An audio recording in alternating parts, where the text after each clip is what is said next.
Hello, everyone. I'm Annie Gibbins, and you're listening to Memoirs of Successful Women, the podcast where you get to hear candid conversations with fascinating women from around the globe who share aspects of their business and life journey, how they measure their success, and what they have learned along the way.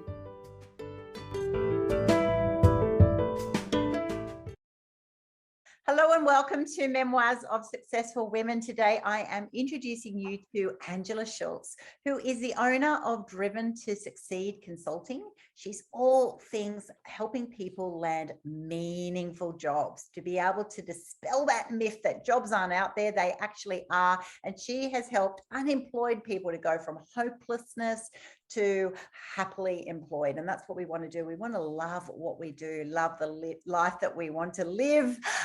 She is an executive coach. She's a life coach. She's an author. She's also an adjunct professor at Gateway Community College in the US.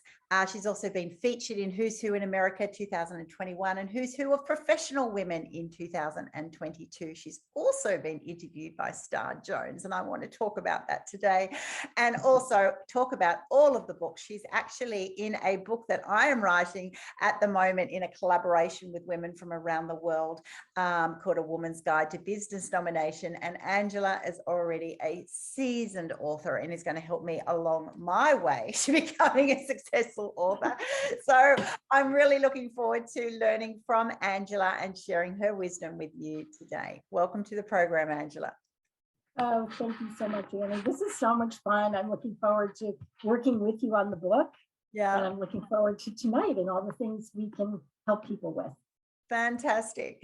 So tell me and the listeners your story. You were a human resource management executive manager for 11 years, and you've been leading a women's group called Dream, Dare, Dance. And that helps women to somehow create new dreams and dare them to move forward and to celebrate their victories. And so obviously you're all things women empowerment, which is the way that we have linked up. What has been your story through that to actually be this now, international best-selling author of all of these books and being able to coach people about, dreaming big and being able to achieve getting those meaningful jobs that make a difference to them and the life that they live? Well, like a lot of people, I was in a very negative relationship and felt like I never had a voice. Nothing I said mattered. And then I was very lucky to be chosen by the author Jack Canfield.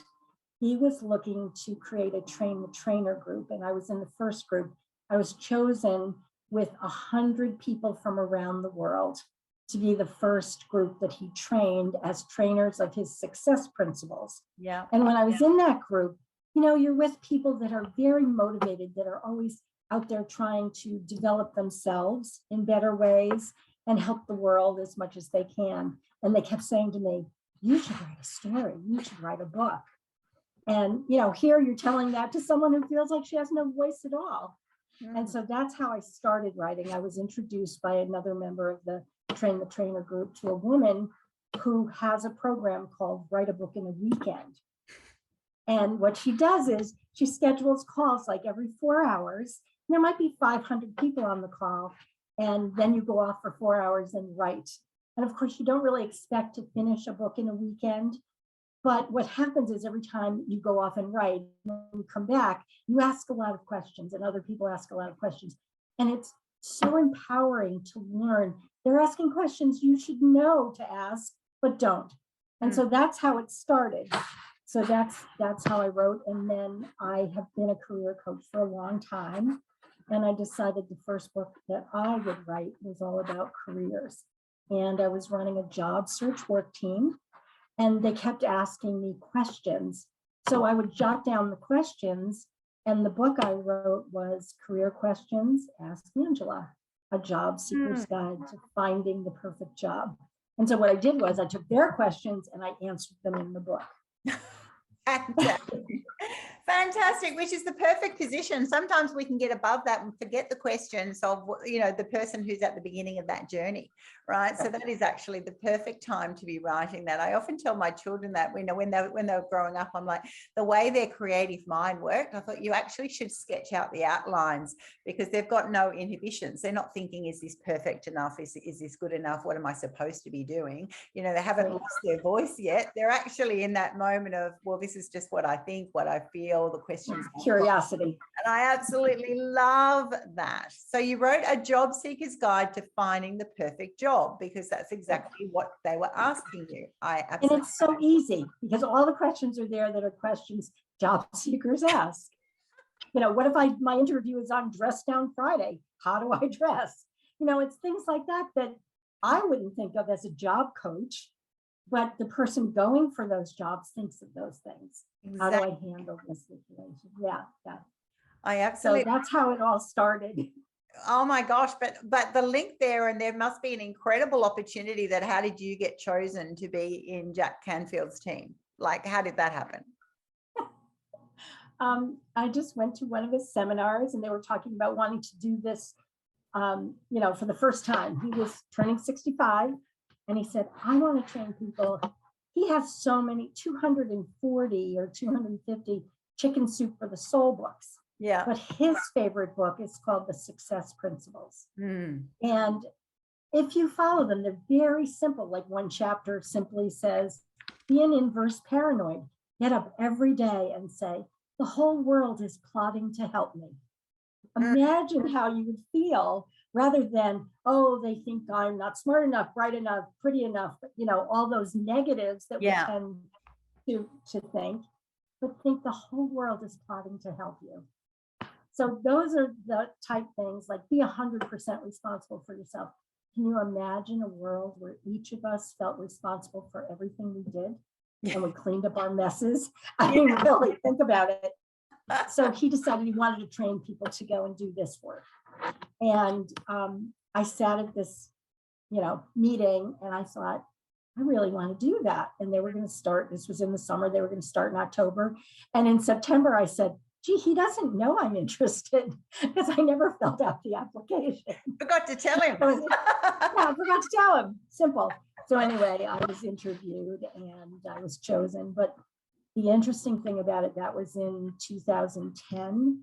And I'm still so connected with people from around the world that were in that group. Like, it became a family. We were in training for a year, and we became a family. And the work that some of the other people are doing, there's a man in Russia who is like the Jack Canfield motivational speaker in Russia. There's a man in England that has gotten a program to stop bullying in all of the public schools in England. That, people are doing amazing things around the world, and they're people that were in this original program. So it was just fantastic. So that's how it all started. It is so phenomenal, and I thank you for sharing that story. So for the listeners who often think, will my life change, or can it? It actually can just change by the fact that you filled out the form. The fact that you thought, here I don't even have a voice at the moment, and I don't know if I have much to offer, or will they pick me? And you actually go, well, I'll just be in it. So sometimes you also have to be in it to win it. It's just baby steps, lean forward. And I think that's a classic example. And it really, does show that that was the precipice for you changing, going from that day job to being able to, be the coach that you want to be, start writing books. Once you've done one of anything, it's suddenly, it's always a learning curve. And sometimes it happens over a weekend, and sometimes it can take months or even years, but you learn, and then suddenly you back it up. I was noticing another book that you've got on your list. So you've done a job seeker's guide to finding the perfect job. And then in 2021, you wrote a boomer chick's guide to online dating. You're never too old to look and love.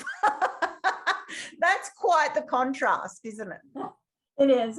And here she is on her little red Vespa.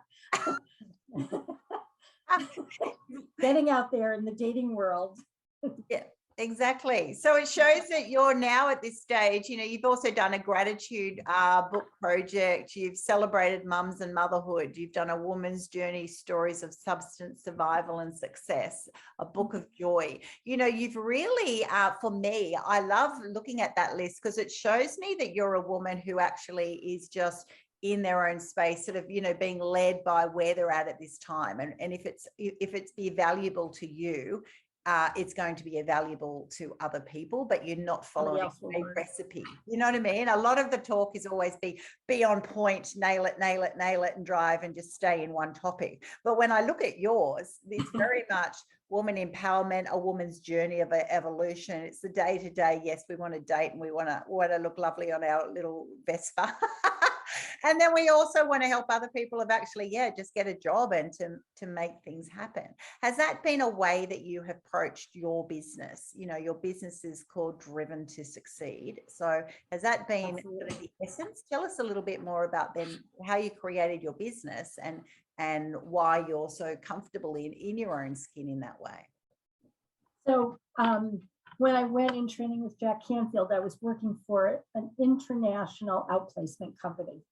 And each of the coaches had a caseload of 75 clients. And every month we would get together at the end of the month and talk about how many clients landed jobs. So I'm learning all these things about mindset and, and being, what is it? High intention, low attachment. I'm learning all these things about self-development, and I'm weaving that into the way I coach with my clients. And so all of my colleagues at the end of the month would have 1 or 2 clients that landed really good jobs, and I would have 12. Yeah. And I thought, this is Jack Canfield. This is success principles. This is teaching people really to have the right mindset to find a job. This is teaching people how to really appreciate their uniqueness and who they are and what they bring to the table, what they bring to life. And, most coaches weren't doing that. It's like, this is how you write a resume. Yeah. This is how you answer interview questions. But that's all they ever talked about. And so I decided if I could help 12 people land jobs a month, I should do it independently. So that's how the business started. Oh, I absolutely love that, because that's right. A lot of things are just formula, they're business tips and tricks. So this is how you do a resume. This is how you, practice interview. But it's all about actually connecting with that person, knowing why they actually want that job, how it's going to change their life. What are their fears? What are they going to self-sabotage on? It's a lot more holistic than just doing a course. And that's why a lot of people do a course and then they, did they apply it? No, because they didn't actually deal with the complex things behind, the theory, I suppose. So when you ask, you go on an interview and the interviewer will say, why should I hire you? Yeah. You don't know. They're like, that's a good question. Why? Yeah, because I filled out the form right and I've got some goods. Exactly. The why and the story and the everyone wants you to connect with what they're loving. I often think about that in I'm a CEO, I'm a boss, if you like, and so therefore what I'm the leader of, I champion. It's like a family. It's my purpose and my passion. So therefore anyone coming into that world, I want to know that they're genuine. I want to know that they're authentic, not just skills, so yeah. Fantastic.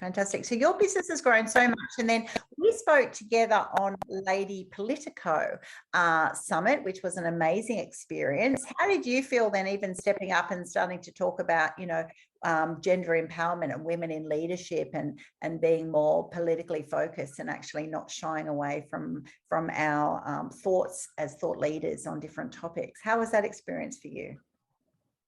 Well, my whole topic was leadership from the inside out, because if you don't believe in yourself, nothing you do will lead you through the steps, the actions, the success of becoming a leader.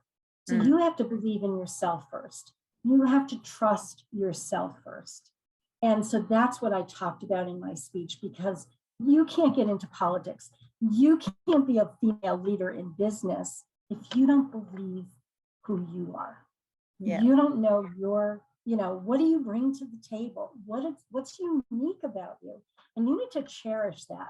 You need to be able to step into your own skin, or you'll never be an effective leader. Can we teach anybody leadership skills? Probably. Can we teach anybody charisma? No, you can't, right? Exactly. There are certain things, yeah, you can teach people, this is how to be accountable. But how do you teach them to be charismatic? So that people follow you, right?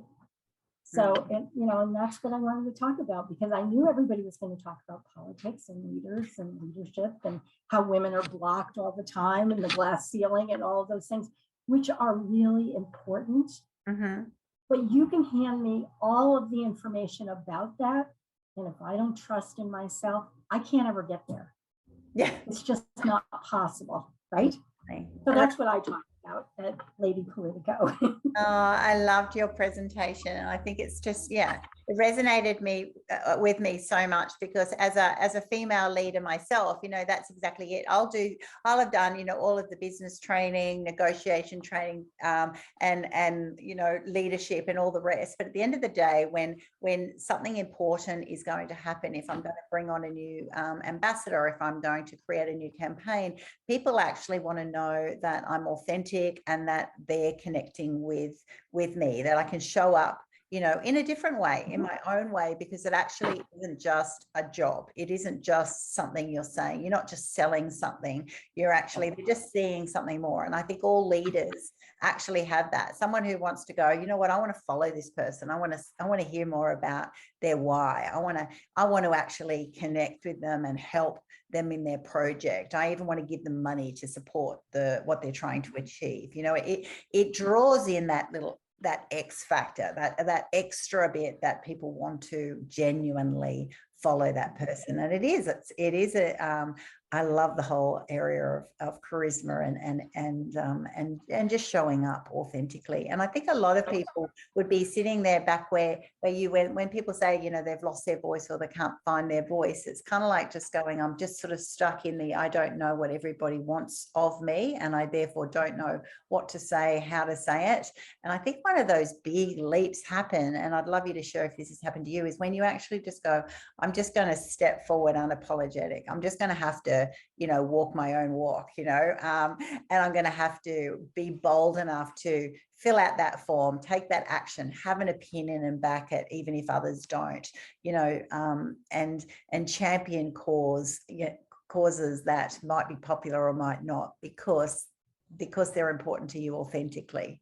How have you found that transition journey from where you were to where you are now? What has been the biggest change for you to actually, what was the biggest change required for you to really step into your own executive presence, I suppose? Well, it's interesting because I always tell people I love the Nike company because their motto is just do it. Whether you're successful or you're not, there's a learning curve. You are going to get tremendous amount of knowledge, expertise, etc., from learning, even if you did it the wrong way. Yes. So I worked at a university, and I started there as a project manager.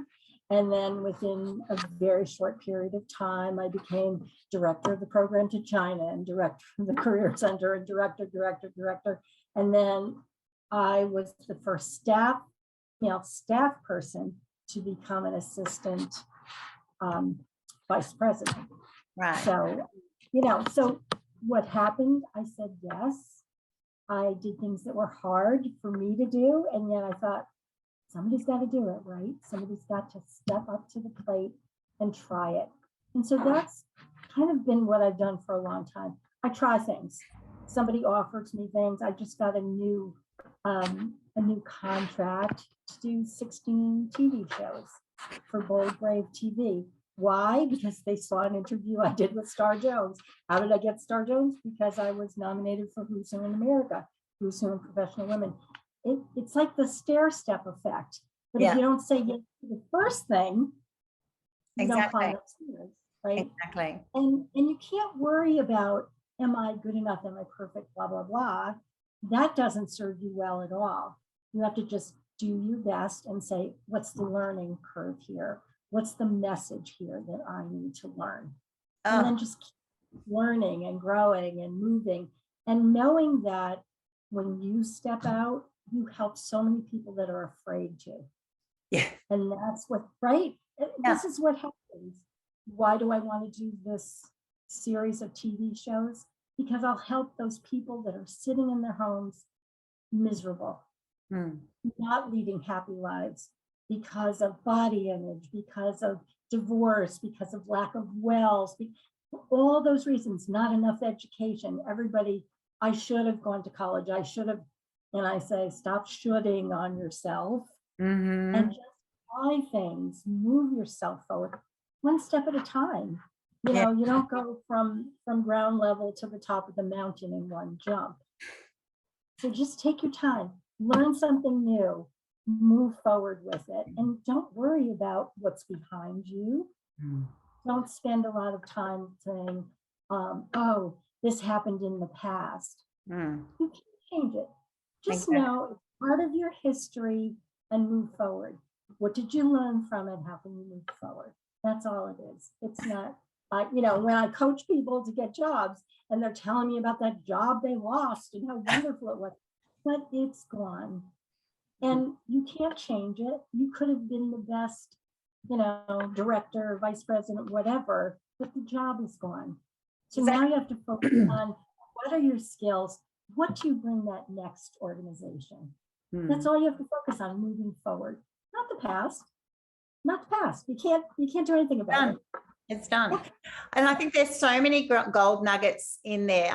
One of them is that we're always waiting for the right time. And so it can be, because of the finance, the circumstance, or the hurts before, whatever. And it just becomes consuming of your time and your energy, definitely in your mindset. It changes the narrative. It makes it angry often. And I love that it's actually just that decision to, you know, to make one step, you know. And I find that I'm the CEO of the Women's Business Incubator and the Women's Business Tribe, and those people, every person who actually enrolls in the Business Incubator, whether it's a startup program or a scale up or a dominate program, one of the first things they say to me is, oh, I've almost pressed the button so many times to enroll. Or the next thing they'll say is, oh, I hope I'm good enough. How do I compare with everybody else? Because no one wants to be the weakest link. Which is really funny because I'm at that other end of life go, oh my gosh, I actually hope that I'm the weakest link in a room now because I've got so much room to grow. So I don't want to, you know, where I used to be exactly where they were. And that's where another point of yours is that it doesn't happen overnight, which is so important for them to know. Like, seriously, that's why I love doing this podcast, Memoirs of Successful Women, because you go, oh my gosh, it is such a journey. There's epic fails along the way. There's so much learning, so many tears, frustration, challenge, excitement. It's a cocktail of craziness, but as long as you're leaning forward, you know, you do get there, and then you do get these incredible success stories and success principles, which is what you've been sharing today. So I think that is normal. Those listening in at the moment thinking, yeah, I do that. I'm thinking, you know, how much time do you spend thinking about how wrong it was that this other person got that job, or that this other person is lucky because they got that opportunity? They might have been lucky, it might have been wrong, or sometimes it's just, it wasn't your time. It wasn't, you know, for a whole lot of reasons. And most of the times I actually look back now and go, there might not even be an answer to it. Might not be any sense, but it is important just to go, well, what can I do now? You know, and maybe you didn't get it because something better is on its way. Exactly. And we don't know that. We don't know what, you know, the world, the planet, the laws of attraction, where we're getting pulled. We don't know so many things. And that's exactly it. I've been to jobs and went, I nailed it and I didn't get it. So was there something wrong with me?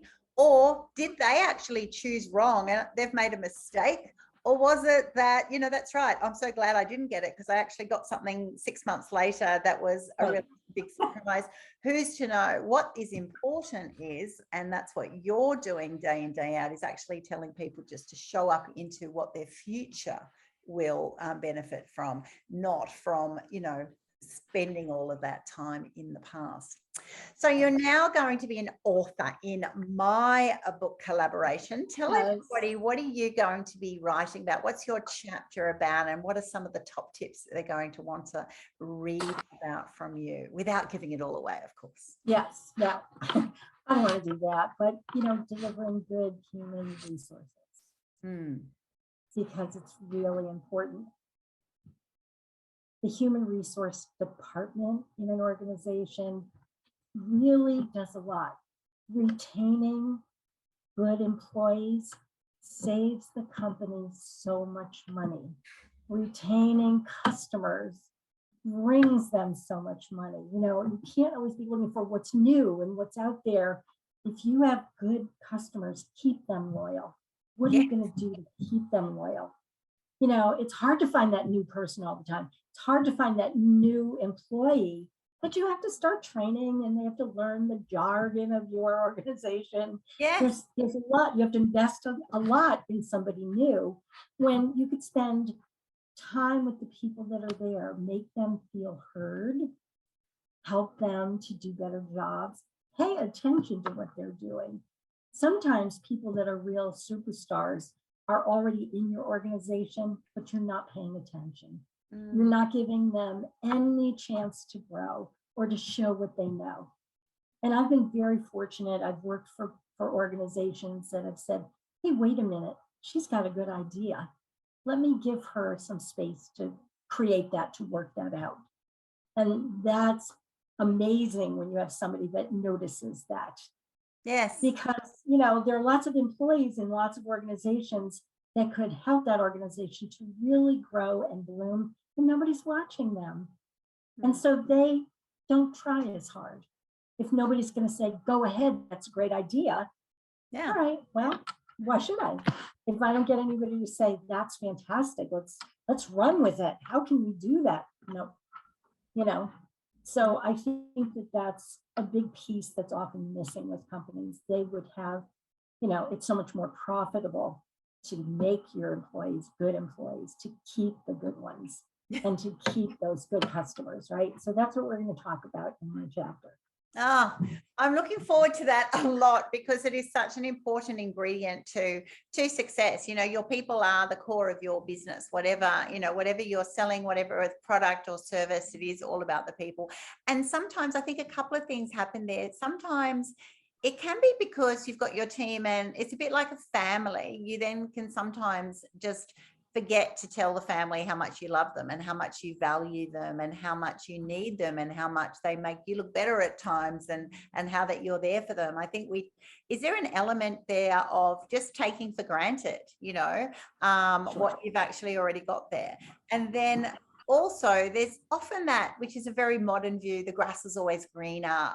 Someone else might be new, flashier. It's the chasing shiny things principle of, oh my goodness, so you've got this rock star person who's being devalued, who has just been committed to you for possibly years, sitting in your presence day in, day out, and then you get dazzled by someone else you saw and thought, I'm going to pay top dollar to try and get that person, who might or might not be great for your business, but they could be a star in their own right. But it doesn't mean that one star actually connects with the galaxy. Right? That's true. That's true. It's funny. I was telling somebody a story today.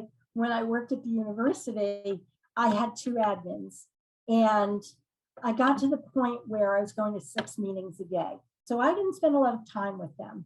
Yeah. But so many of the faculty members would say, your admins are the best. Or I saw your admin helping a parent or helping a student find something.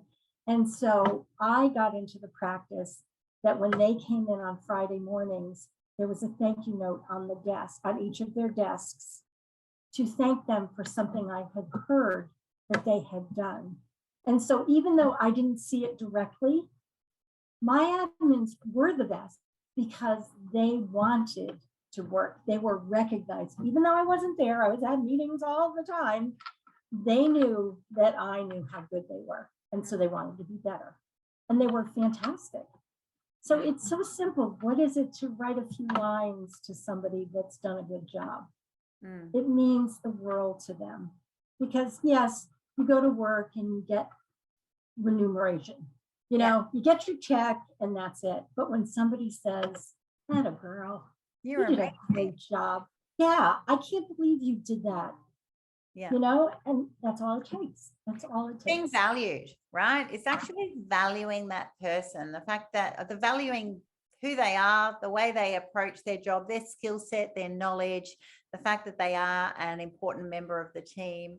And I often find that, you know, in my role, you know, I get to write CEO reports to my board, and it's really important. And I tell my staff, who just make me look better all the time, and are just doing seriously so much of the work, that I go, you know, although it comes in a report, I'll go and say the education section is on behalf of, you know, that staff member has been amazing. Nice. They've achieved this, you know, otherwise it just looks like Annie does everything. And you've got team who go, "Oh, great," you know, like, so, because they also go, she's off at lunches and meetings and doing this other thing, which is hard to measure. And so it is so important. And I just think it's going to be such an important chapter for people to realize the value of the team. And because a lot of sort of topics in business are going to leap out, you know, everyone wants to be great at marketing. They obviously want to do sales. They want to be innovative. They want to have the best cutting edge technology, these sorts of things. But it's no point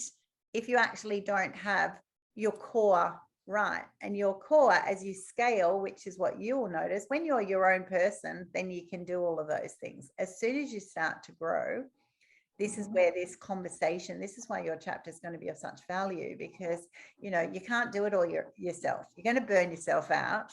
You're then going to have to start picking that team.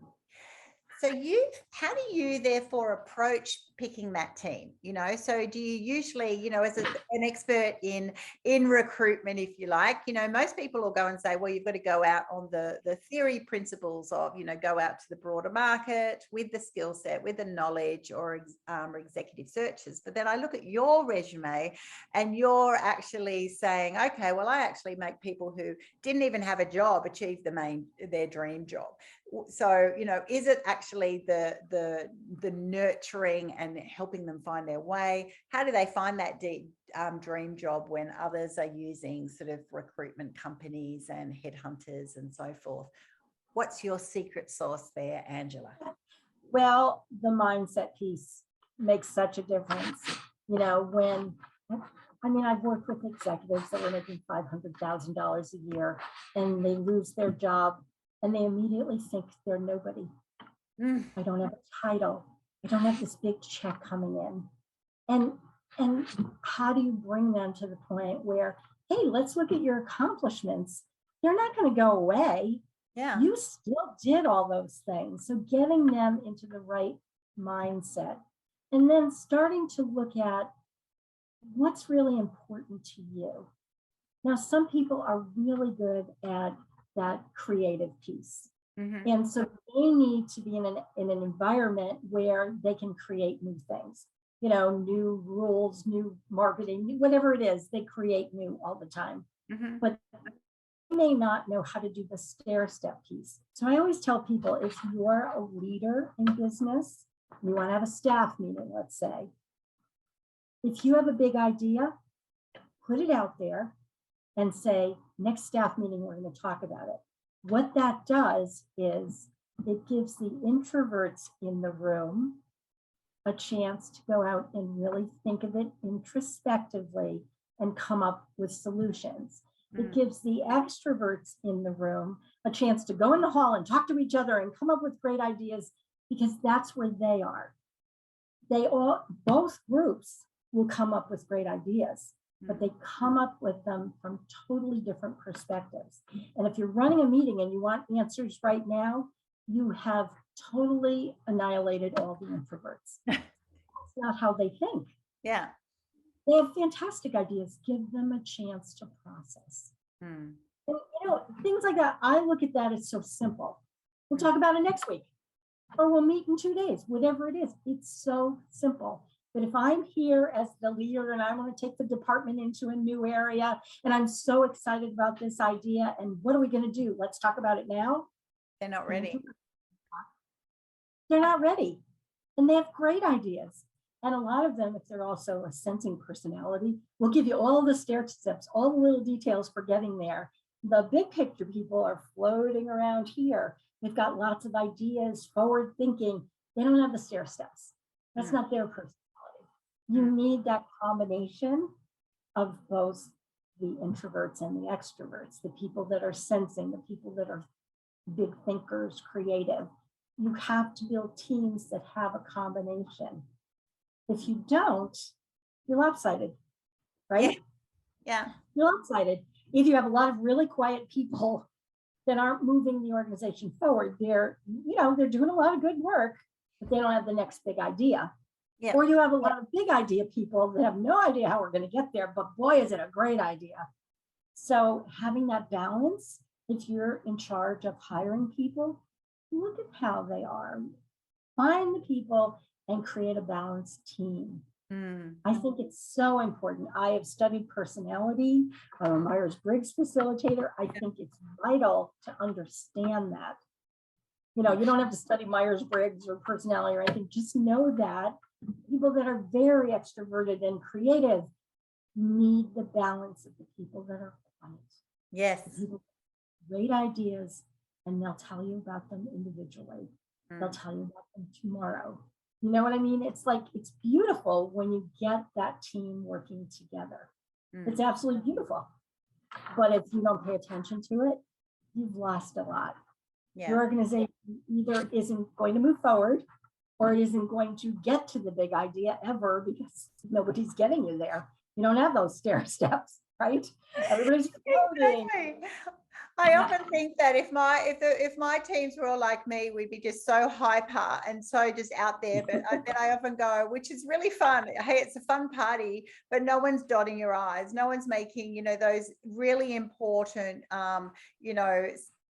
policies, procedures, how to actually do things. I rely on those people. I get to do my role in my way. Of course, they're actually doing that, and they're of equal value. That's the interesting thing, that none of us can really achieve our dreams without that breadth. And I love the way you've explained that in the context of a team, because I will actually look at that the same as on a board, so in boards are known for being, the more diverse of thinking and ideas and different sort of personalities.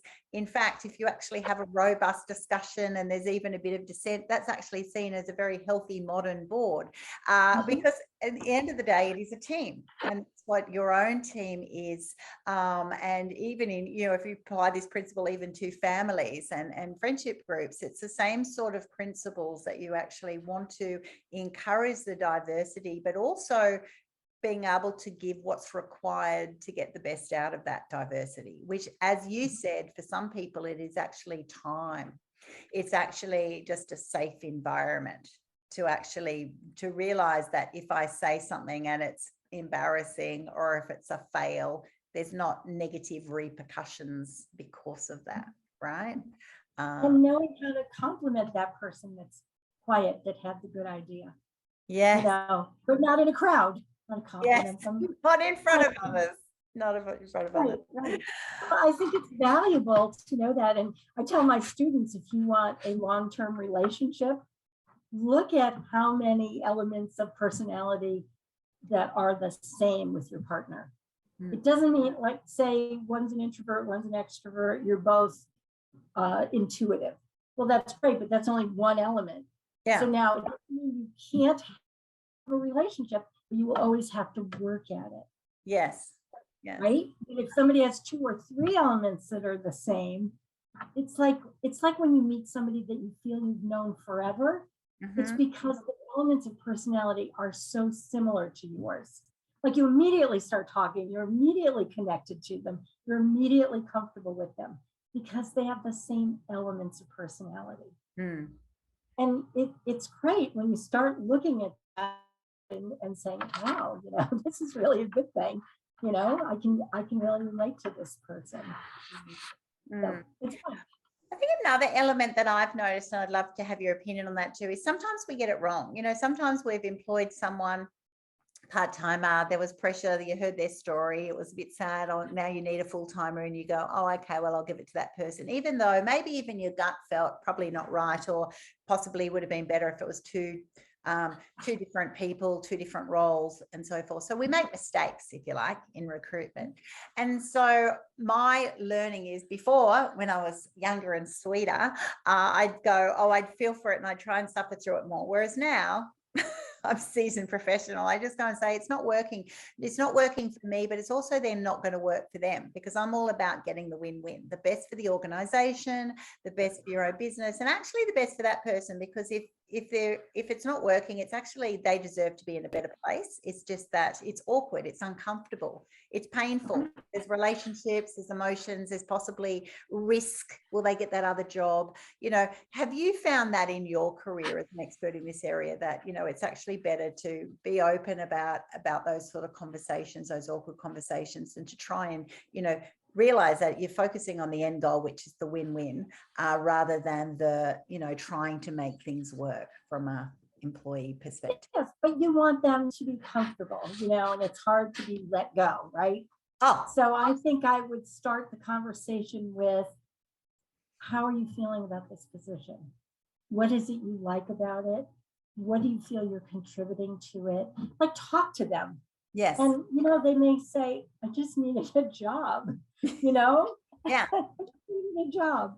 I had a situation where I was given a job as director of a tutoring center, and they said, well, your first job is to fire that assistant director. So with my personality, I went through the entire university, found another place for her in the university. And it wasn't that she wasn't good. They just didn't want to pay for a director and an assistant. Yeah. Yeah. So I found several opportunities that she could get into and keep her benefits and everything. And so it was like the good news and the bad news. So the bad news is I have to let you go. But the good news is, call this person or this person. Wow. They have work for you. You know, so it depends on your approach to things. Yeah. You know, if you can help them find something that they're more suitable for. A lot of times we have friends and we know this person's personality. Exactly. And, you know, if we have a friend that has a company that could use them in a capacity that's different from the way we were trying to use them, and it wasn't working out, then you refer them, you know, you help network for them. Try and make it happen. Oh my goodness. We could talk and talk and talk. Just, I'd love you to finish our conversation with your interview with Star Jones. Tell us a little bit about what that was like, and also, you know, that's right, what opportunities you already mentioned. Now you've got this TV show coming up. So tell us about, what was that like, and were you pinching yourself? I was. Well, Star Jones partnered with Who's Who in America. So, and Warren Buffett is another partner. So anyway, Star Jones has a TV show that she, I think it's called Star Effects, and she interviews people. So the people with Who's Who in America said, hey, we have somebody we'd like you to interview. And so I had the opportunity to interview with her, and it was so much fun. At the end of the interview, she said to me, I feel like I was talking to my best friend. Oh, what a compliment. So much fun. We had so much fun. And, you know, she too asked me about Jack Canfield and the books I'm writing and the women's group and all, you know, all these diverse things. And then she kind of ended the interview by saying to me, so what's your message? Or what message do you want to leave the world? And I said, celebrate your uniqueness. And that's really what I try to do, whether I'm teaching a class, whether I'm helping somebody find a job, whatever it is, celebrate who you are. You're not supposed to be anybody else. Look at the good, dig deep inside yourself. What are your talents? And if you are so many people can't do technology. They're not hardwired for it, and they're begging for help. If you're good at technology, find somebody to help. Yeah. I'm writing a book on clutter clearing. There are so many people that are all shades of hoarding in this world. Yes. You know, and now I don't say you go to somebody's house and say, hey, I can help you. No. But if somebody's saying, I'm so overwhelmed, help them. If you're good at it, just help them. You will appreciate yourself more. They will appreciate you more. They'll appreciate themselves more because you're really helping to get them into the right place. So valuing who you are as a person, stepping into your skin and loving the person you are. And you're pushing yourself to become better all the time. I think that's the key. Like if you're stuck, go do something. You know, if you feel like you don't have enough money, go give $10 to somebody who has less than you do. Go swing a hammer for Habitat for Humanity. Go do something for somebody that has less than you. And you will feel so good about who you are. The other person, you want to feel good, become a volunteer somewhere. Yeah. Because they love you. You know, you're not asking for money. You're bringing your talent. Or even if you're not a talented hammer swinger, you're still going. You're giving your energy. And you're helping other people. So I think that that's a piece that often people go back into the good enough. You are. Help somebody that has less than you. Yes. And it doesn't have to be, I don't have to start a scholarship for $10,000. It can be, I can help a student. I can tutor them for free. Yeah. I can give help. I can just correct a paper and show them how to do that. Whatever it is, it doesn't have to be a big deal, but those, you know, little tiny steps turn into a big deal. And I tell everybody, look at your arm. You have a hand at the end of the arm. What's this hand for? To pull the next generation up. I think we forget that. We're so busy complaining about the next generation. It's up to us to help them up, to teach them some things and to help them to love life. If you're a parent, the very best thing you can do for your children is to love your own life. It gives them permission to love theirs. I think people are forgetting those simple things in life. Very simple. Simple, but so vital. And I love that. Celebrate your uniqueness. That's what it's about. We're all different. We're all quirky, edgy, fun, sometimes a bit boring, but that's who I am. Whatever it is, just love it, embrace it. If you're in a rut, that's right. I love that. Words of wisdom from Angela today. Actually just put your hand out and help someone else. And while you're doing that, suddenly your focus will change. You know, you'll feel gratitude for what you've actually got.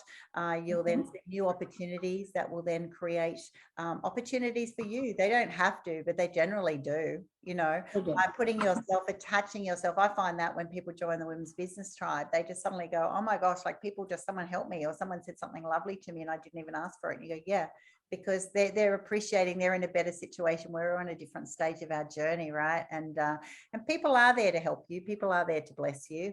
And then there's also ridiculous opportunities for people to succeed. And I think your journey and your story today has actually just been really powerful in showing us that, you know, a woman who just dared to say, oh, maybe I should tell someone that I'd be interested in doing something with them or helping them can actually be a decision that changes your life. Did it then require a lot of work and effort and energy and, you know, moments of feeling uncomfortable? Yes, many, but learning curve, fun, you love the skin you're in and you're an absolute star. So thank you so much for being on my program today, Angela. Thank you, Annie. This has been wonderful. I appreciate it. And can't wait to write this book with you.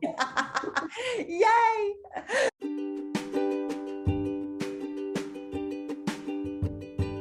Thanks so much for listening to this episode of Memoirs of Successful Women. You can find me at anniegibbins.com, where you can download my free resources, get connected on social, and check out my online magic transformation program. If you love this show, feel free to subscribe to future episodes and, of course, share it with your friends. I'll see you again soon, and until then, happy podcasting.